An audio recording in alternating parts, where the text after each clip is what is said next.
Okay बेटा, तो अब हम अपना नया चैप्टर शुरू करने जा रहे हैं आज। और इस चैप्टर का नाम है हमारा इक्विलिब्रियम। अगर आप इसका नाम देखें इक्विलिब्रियम, तो आपको नाम से ही समझ में आ रहा है इक्विलिब्रियम। इक्विलिब्रियम है क्या? तो अब मैं पहले आपको इसका मतलब बताता हूँ इक्विलिब्रियम क्या है, फिर इससे रिलेटेड चीज़ों को मैं वन बाय वन डिस्कस करता हूँ। देखो, सपोज करो एक रिएक्टेंट है, हाइपोथेटिकल सिचुएशंस लेके चलते हैं। एक रिएक्टेंट है ए, ये चेंज हो गया आपका प्रोडक्ट बी में। ठीक है, ये एक एग्जांपल है, ये प्रोडक्ट बी। एक मैं और एग्जांपल लेता हूँ। एक रिएक्टेंट है ए, ये चेंज हो रहा है बी और बी चेंज हो रहा है ए में। अब देखो, वो रिएक्शन जिसमें रिएक्टेंट्स प्रोडक्ट में चेंज हो जाए और वापस ना आए, इस तरह की रिएक्शन को हम कहते हैं रिवर्सिबल रिएक्शन। क्या कहते हैं? Irreversible reaction. अब अगर आप इस रिएक्शन को देखें ध्यान से, इस रिएक्शन में तो यहाँ पे ना मैंने डबल एरो लगाई है। डबल एरो का मतलब है कि रिएक्टेंट्स प्रोडक्ट में चेंज हो रहा है और सेम टाइम प्रोडक्ट्स रिएक्टेंट में चेंज हो रहा है। तो इस तरह की रिएक्शन को हम कहते हैं रिवर्सिबल रिएक्शन। तो मैंने इक्विलिब्रियम समझाना है। इक्विलिब्रियम समझाने के लिए मुझे कुछ आपको एग्जांपल समझानी पड़ रही हैं, समझो। यानी वो रिएक्शन जिसमें एक बार रिएक्टेंट्स प्रोडक्ट में चेंज हो गए और प्रोडक्ट से रिएक्टेंट नहीं बन सकते, उसे हम इरिवर्सिबल कहते हैं। और जिसमें पॉसिबल हो प्रोडक्ट और रिएक्टेंट्स का वापस आना जाना, इसे कहते हैं रिवर्सिबल। तो जो रिवर्सिबल रिएक्शंस होती है ना, उसमें इस तरह का डबल एरो या फिर इस तरह का डबल एरो यूज होता है, जो मैंने हाईलाइट किया है। तो ये निशान होता है इक्विलिब्रियम का। जो ये सिंबल मैंने यहाँ पे हाईलाइट किया है, that symbol is called equilibrium. अब इसको एक बार जरा दोबारा समझो। जैसे मान लीजिए H2 reacts with N2 to form NH3। अब हम इसे बैलेंस करते हैं, तो यहाँ पे अगर मैं लगाऊं 2 तो यहाँ पे लगेगा 3, ये हो गया बैलेंस। अब अगर आप इस रिएक्शन को ध्यान से देखो, तो यहाँ पे क्या दिखाया गया है कि ये है आपका रिएक्टेंट। ध्यान से समझते जाना, ये है रिएक्टेंट और ये है आपका प्रोडक्ट। और बीच में मैंने लगाई है डबल एरो। डबल एरो मतलब इक्विलिब्रियम। अब इसका क्या मतलब है, समझो। रिएक्टेंट्स जब प्रोडक्ट में चेंज होते हैं, तो इसे हम कहते हैं rate of forward reaction. Are F का मतलब है रेट ऑफ फॉरवर्ड रिएक्शन। फिर से सुनिए ध्यान से। जब रिएक्टेंट्स प्रोडक्ट में चेंज होते हैं, तो इसे हम कहते हैं रेट ऑफ फॉरवर्ड रिएक्शन। और जब प्रोडक्ट रिएक्टेंट्स में चेंज होते हैं, तो इसे हम कहते हैं rate of backward reaction, R B. R F का मतलब है rate of forward reaction, R B का मतलब है रेट ऑफ बैकवर्ड रिएक्शन। जब जब rate of forward reaction rate of backward के बराबर हो जाए, उस सिचुएशन को हम कहते हैं इक्विलिब्रियम कंडीशन। तो अब आपको इसका मतलब समझ में आ गया होगा कि इक्विलिब्रियम रिएक्शंस कौन सी हैं। वो रिएक्शंस जिसमें जब rate of forward rate of backward के बराबर हो जाए, मतलब जितने रिएक्टेंट प्रोडक्ट में चेंज हो रहे हैं उतने ही रिएक्टेंट में चेंज हो जाए, उस सिचुएशन को, उस टाइम को और उस लेवल को, उस टाइम पे उस रिएक्शन को हम बोलेंगे कि रिएक्शन ने इक्विलिब्रियम अचीव कर लिया। तो ये मतलब होता है इक्विलिब्रियम का। अब जो हमारा इक्विलिब्रियम है, ये हमेशा क्लोज्ड कंटेनर में होएगा। ये कभी भी ओपन वेसल में नहीं होगा, ये हमेशा क्लोज्ड कंटेनर में होगा। तो ये जो सिचुएशन है कि जब रेट ऑफ फॉरवर्ड बैकवर्ड के बराबर हो जाए, तो अगर आप यहाँ पे ध्यान से देखो तो रिएक्शन रुकी नहीं है, रिएक्शन तो चल रही है। बट हमें ऐसा लगेगा कि रिएक्शन रुकी हुई है। क्यों? क्योंकि जितना फॉरवर्ड जा रहा है उतना ही बैकवर्ड आ रहा है। इस तरह की इक्विलिब्रियम रिएक्शंस को हम नाम देते हैं डायनेमिक इक्विलिब्रियम। तो अब आपको यहाँ पे डायनेमिक का मतलब पता चल गया। अब यहाँ पे क्वेश्चन बनता है कि what are the conditions for dynamic equilibrium. तो कंडीशन नंबर 1 कि जब सिस्टम शुड बी क्लोज, यानी वो रिएक्शन आप जहाँ पे कर रहे हो वो ओपन वेसल में ही होनी चाहिए, वो क्लोज्ड होनी चाहिए, क्लोज्ड वेसल में। Number 2, reaction must B reversible, मतलब ऐसी रिएक्शन ना हो कि जिसका रिवर्स पॉसिबल ना हो। और नंबर 3 कंडीशन लगा सकते हो यहाँ पे कि आपका rate of forward reaction must be equal to rate of backward reaction. तो मैंने यहाँ पे आपको पूरा इक्विलिब्रियम का मतलब बता दिया। देखो मेरे पढ़ाने के बाद आप बुक्स बेटा जरूर पढ़ें, क्योंकि बुक्स में बहुत चीजें होती हैं। जो भी बुक है आपके पास आप उसे पढ़ें, नोट्स बनाएं। तो बुक पढ़ना बेटा बहुत जरूरी है, बुक नहीं पढ़ेंगे तो गड़बड़ हो जाएगी। अब हम आते हैं अपने टॉपिक पे। तो इक्विलिब्रियम है क्या? तो इक्विलिब्रियम क्या होता है? ये रिवर्सिबल रिएक्शन में होती है। इसका ये डबल एरो इसका सिंबल है। डबल एरो का मतलब है कि जितना रिएक्टेंट प्रोडक्ट में गया उतना ही प्रोडक्ट रिएक्टेंट में आ गया वापस। तो इसे हम नाम देते हैं इक्विलिब्रियम।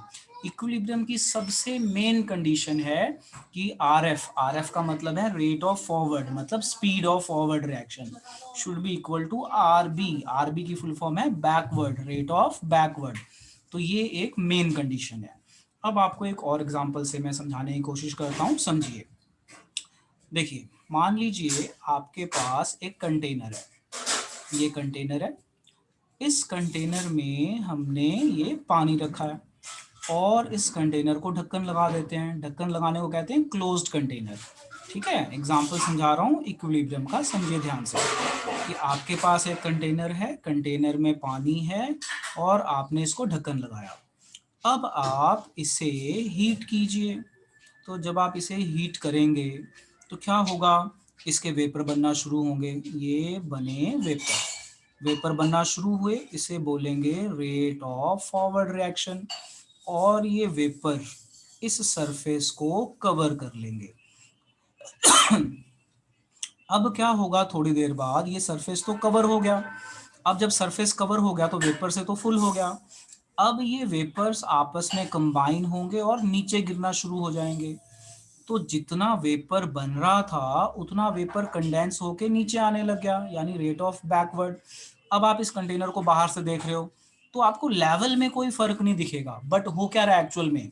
लेवल में कोई फर्क नहीं दिखेगा, लेवल जो है उतना ही रहेगा, बट एक्चुअल में क्या हो रहा है? वेपर जितने बन रहे हैं उतने वेपर कंबाइन होके नीचे आ रहे हैं। बस इसी रिएक्शन को या इसी सिचुएशन को या इस टाइम पे जो भी आपको मिल रहा है, इसे हम नाम देते हैं डायनेमिक इक्विलिब्रियम। तो मैं इक्विलिब्रियम ना शॉर्ट में ऐसे लिखूंगा, this is called dynamic equilibrium. अब आप यहां से देख के बड़े आराम से कंडीशन बता सकते हो कि भाई डायनेमिक इक्विलिब्रियम की क्या कंडीशन बनती है, बड़े आराम से बता सकते हो। तो condition number 1, system should be closed. कि जो आपका सिस्टम है, सिस्टम होता है जहां पे आप काम करते हो या रिएक्शन कर रहे हो, सिस्टम शुड बी क्लोज्ड, पहली कंडीशन। दूसरी कंडीशन कि जो रिएक्शन है वो रिवर्सिबल होनी चाहिए, रिवर्सिबल, इरिवर्सिबल रिएक्शन में नहीं होगा। कौन सी रिएक्शन होनी चाहिए? Reversible reaction. और तीसरी कंडीशन जो आप बड़े आराम से बता सकते हो कि rate of forward reaction must be equal to rate of backward reaction. चलो इसे जल्दी से नोट कर लो, नोट करके डन बोलो।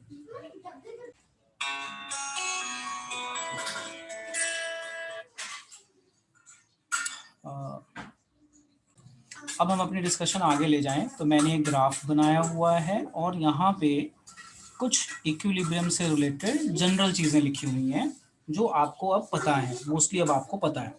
तो इक्विलिब्रियम क्या होता है ये तो आपको पता चल गया। अब आप देखिए यहाँ पे ध्यान से, इस ग्राफ को देखिए। अगर मैं इस ग्राफ की बात करूं तो मैं यहाँ पे एक रिएक्शन दे देता हूं जिससे आप इस ग्राफ को समझ पाए। रिएक्शन में हम ले लेते हैं A and B react to form C plus D. ये मैंने एक्चुअल रिएक्शन नहीं लिखी तो इसे हम कहते हैं हाइपोथेटिकल। अब देखो ये ग्राफ बनाया हमने कंसंट्रेशन वर्सेस टाइम। तो देखो ध्यान से देखो, जैसे जैसे टाइम बढ़ेगा तो जो आपके रिएक्टेंट्स हैं वो प्रोडक्ट में चेंज होंगे और प्रोडक्ट रिएक्टेंट में चेंज होंगे। तो ये ग्राफ दो चीज़ों का कॉम्बिनेशन है।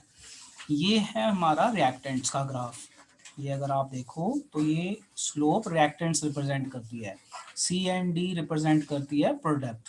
अब आप इस ग्राफ को समझो, दो ग्राफ का कॉम्बिनेशन है। जब हम रिएक्शन शुरू करेंगे तो रिएक्टेंट्स होते हैं ज़्यादा, जैसे जैसे टाइम बढ़ेगा तो रिएक्टेंट्स कम होने शुरू हो जाएंगे, देखो कम होने शुरू हो गए। इसी तरह जैसे जैसे टाइम बढ़ेगा तो प्रोडक्ट होते हैं शुरू में ज़ीरो, तो धीरे धीरे धीरे धीरे प्रोडक्ट बढ़ेंगे। अब एक लेवल आएगा जिस लेवल पे rate of forward is equal to rate of backward. तो ये जो हमने लाइन लगाई है ना, ये लाइन रिप्रेजेंट कर रही है कि वो टाइम पीरियड जब रेट ऑफ फॉरवर्ड बैकवर्ड के बराबर हो गया, यानी जितना फॉरवर्ड जा रहा है उतना ही बैकवर्ड आ रहा है। यानी ये पर्टिकुलर सिचुएशन, ये पर्टिकुलर सिचुएशन ये इक्विलिब्रियम हो गया। तो यहाँ पे हमने सिर्फ एक ग्राफ से बताया हुआ है। कैसे बताया? ये इक्विलिब्रियम नहीं है, ये जो डॉटेड लाइन लगाई है ना, यहाँ पे इक्विलिब्रियम आ रहा है। ये यहाँ पे इक्विलिब्रियम क्यों आ रहा है? क्योंकि इस पॉइंट पे जितना फॉरवर्ड जा रहा है उतना बैकवर्ड हो रहा है। शुरू में क्या हुआ? शुरू में रिएक्टेंट होते हैं ज़्यादा, प्रोडक्ट होता है ज़ीरो, तो रिएक्टेंट कम हो रहा है, प्रोडक्ट धीरे धीरे बढ़ रहा है। अब धीरे धीरे धीरे धीरे एक लेवल आया जब ये बराबर हो गए। तो यहाँ पे सिर्फ हमने ग्राफ में ये रिप्रेजेंट करने की कोशिश की है। कैसे रिप्रेजेंट करेंगे? तो ये आपके सामने है, कैसे रिप्रेजेंट मैंने किया। अब आप देखिए जनरल कैरेक्टरिस्टिक्स ऑफ इक्विलिब्रिया या equilibrium involving physical process. Physical process ये होता है, ये जो मैंने वाटर बॉयल कर रहा था ना मैंने, ये कोई केमिकल रिएक्शन तो नहीं है वाटर बॉयल करना, तो ये एक फिजिकल प्रोसेस है। अगर आप इसे देखें, ये एक्चुअल रिएक्शन है, H2 + N2 गिव NH3। तो यहाँ पे रिएक्टेंट अलग है, प्रोडक्ट बिल्कुल अलग है, तो इसे हम कहते हैं केमिकल रिएक्शन। और यहाँ पे सिर्फ स्टेट चेंज कर रहे हैं, तो ये फिजिकल इक्विलिब्रियम है। तो उसी को रिलेट करके कुछ हमने जनरल पॉइंट्स बनाए हैं, तो उनको पढ़ते हैं। क्या है पहला point? Equilibrium is possible only in closed system. तो ये कंडीशन हमें ऑलरेडी पता है, तो ये आपको पता होना चाहिए, वेरी इंपॉर्टेंट, कि इक्विलिब्रियम जब भी पॉसिबल है जब आपका सिस्टम क्लोज्ड हो, मतलब जिस कंटेनर में आप रिएक्शन कर रहे हो वो कंटेनर क्लोज्ड होना चाहिए। Number 2, both opposing processes occur at same rate. Opposing मतलब फॉरवर्ड एंड बैकवर्ड, तो जब फॉरवर्ड और बैकवर्ड सेम हो जाएं तो ये जरूरी है, यानी rate of forward should be equal to rate of backward. तो डायनेमिक बनेगा, इसे कहते हैं डायनेमिक। तो अगर कोई आपसे पूछे कि डायनेमिक का क्या मतलब है, तो डायनेमिक का मतलब है कि जब rate of forward rate of backward के बराबर हो जाए तो हम इसे डायनेमिक कहते हैं। आगे, all measurable properties of system remain constant. मतलब क्या है इसका? मतलब एक बार ये इक्विलिब्रियम बन गया, तो इक्विलिब्रियम बनने के बाद जो ये लेवल है पानी का, जो ये आपका पानी का लेवल है, ये सेम रहने वाला है। अब बट एक्चुअल में रिएक्शन तो रुकी नहीं है, एक्चुअल में रिएक्शन तो चल रही है, बट आपको जो ये लेवल मिलेगा, लेवल सेम मिलने वाला है। क्यों? क्योंकि जितना फॉरवर्ड जा रहा है उतना बैकवर्ड आ रहा है। ये मतलब है इस लाइन का, क्या उसमें जो भी ऑब्जर्व होने वाली प्रॉपर्टी है उसमें आपको कोई फर्क नहीं दिखेगा। Number 4, when equilibrium is attained for physical process, it is characterized by constant value। वही थर्ड पॉइंट जैसा ही मतलब आता है कि वैल्यू में कोई फर्क नहीं आएगा of its parameter at given temperature. हाँ, बट अगर आप टेम्परेचर चेंज कर दो तो थोड़ा बहुत फर्क पड़ेगा। तो थर्ड पॉइंट और fourth point near around same है। Fifth point, the magnitude of such quantities, magnitude मतलब वैल्यूज हो गई, at any stage indicate the extent to which reaction has proceed before reaching the equilibrium. जैसे ये वाला point है, अगर आप देखो इक्विलिब्रियम का यहाँ पे है, तो ये जो मैग्नीट्यूड है ना, ये यहाँ पे सिर्फ ये बताता है कि रिएक्टेंट्स कम हो रहे हैं, प्रोडक्ट बढ़ रहे हैं। जैसे जैसे टाइम बीता तो R F equal to R B हो गया, फिर जाके इक्विलिब्रियम आया। तो ये इस पॉइंट पे इक्विलिब्रियम आया। उससे पहले क्या हुआ? उससे पहले एक नॉर्मल रिएक्शन हो रही थी कि रिएक्टेंट्स कम हो रहे थे और प्रोडक्ट आपके बढ़ रहे थे। तो देखो नॉर्मल सी बात है, जब भी आप कोई रिएक्शन करोगे तो रिएक्टेंट ज़्यादा होते हैं, तो रिएक्टेंट का ग्राफ ये रहा ज़्यादा, कंसंट्रेशन ज़्यादा। जैसे जैसे टाइम बीतेगा तो रिएक्टेंट्स कम होते हैं और प्रोडक्ट शुरू में जीरो होते हैं, धीरे धीरे धीरे धीरे प्रोडक्ट बढ़ता है। फिर एक लेवल आता है क्लोज सिस्टम में जहाँ पे ये बराबर हो जाते हैं। चलो अब आप इसे नोट कर लो, इसका स्क्रीनशॉट ले लो और एक बार रीड कर लो। आज की लेक्चर का लास्ट टॉपिक है जो बहुत इंपॉर्टेंट है। इस टॉपिक का नाम है इक्विलिब्रियम कांस्टेंट।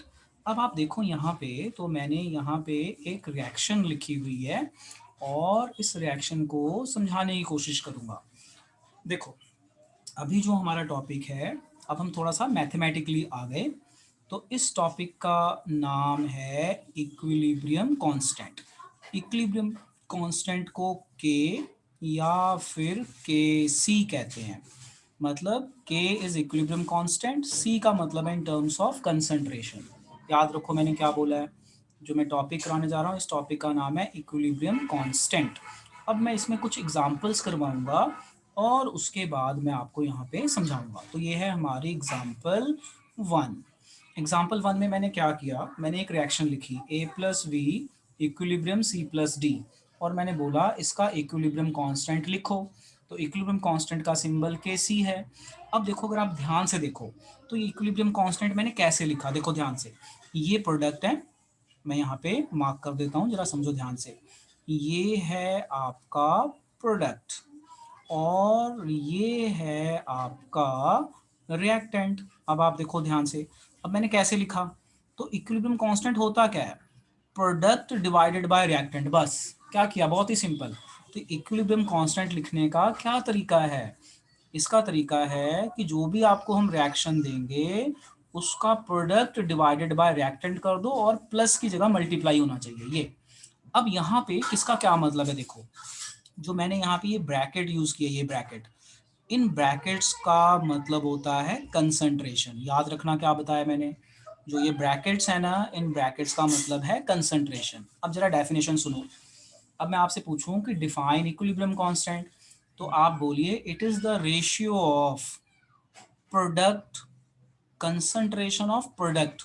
कंसंट्रेशन, ये ब्रैकेट को कंसंट्रेशन कहते हैं, प्रोडक्ट रे divided by concentration of reactants. बस सिंपल, ब्रैकेट को कंसंट्रेशन, प्रोडक्ट की कंसंट्रेशन डिवाइडेड बाय रिएक्टेंट की कंसंट्रेशन, ये बन गया आपका इक्विलिब्रियम कांस्टेंट। एक और एग्जांपल देता हूँ, समझो।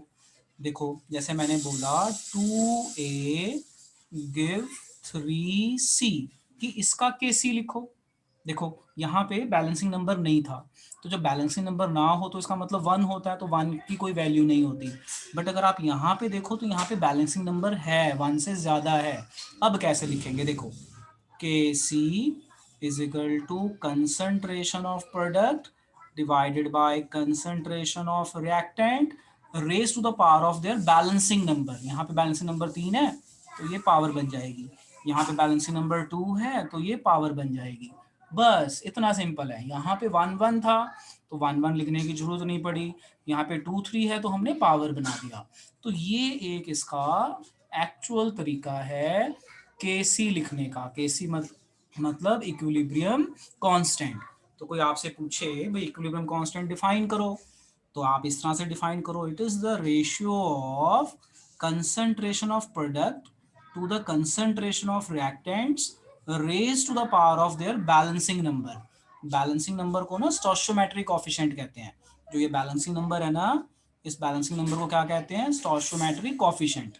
अब देखो मैंने साइड में डेफिनेशन भी लिखी हुई है जो आपको याद करनी है। लो देखो अब यहाँ पे ये रहा, सम पढ़ो।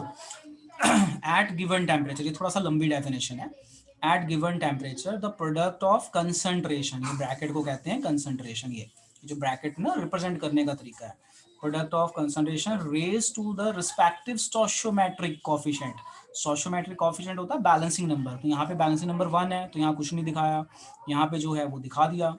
इन balanced chemical equation divided, divided को मैंने रेशियो बोला, और by the product of concentration of the reactant raise to the power, ये आ गया ना, raise to the power, raise to their individual stoichiometric coefficient. तो इसी चीज को मैंने इजी तरीके से बोला, इसे हम कहते हैं लॉ ऑफ इक्विलिब्रियम या फिर इक्विलिब्रियम कांस्टेंट। तो क्या डेफिनेशन बनी, it is defined as the ratio of concentration of product divided by concentration of reactant raised to the power of their numerical value, इसे हम कहते हैं इक्विलिब्रियम कांस्टेंट। चलो एक और एग्जांपल कर लेते हैं और समझते हैं। तो here is the other example. लो देखो, अब मैं यहाँ पे लेता हूँ एग्जांपल नंबर 3। अब इसको जरा सोच के बताना।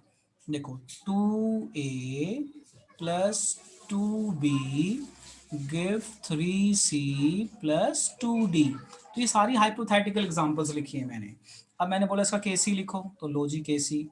केसी होता है प्रोडक्ट की कंसंट्रेशन डिवाइडेड बाय रिएक्टेंट की कंसंट्रेशन। तो concentration of C, concentration of D divided by reactants, A की कंसंट्रेशन, बी की कंसंट्रेशन। अब सी की बैलेंसिंग नंबर है 3, इसका 2, यहाँ पे 2 और यहाँ पे 2। तो ये है तरीका लिखने का। तो आई होप आपको समझ में आ गया होगा कैसे करना है।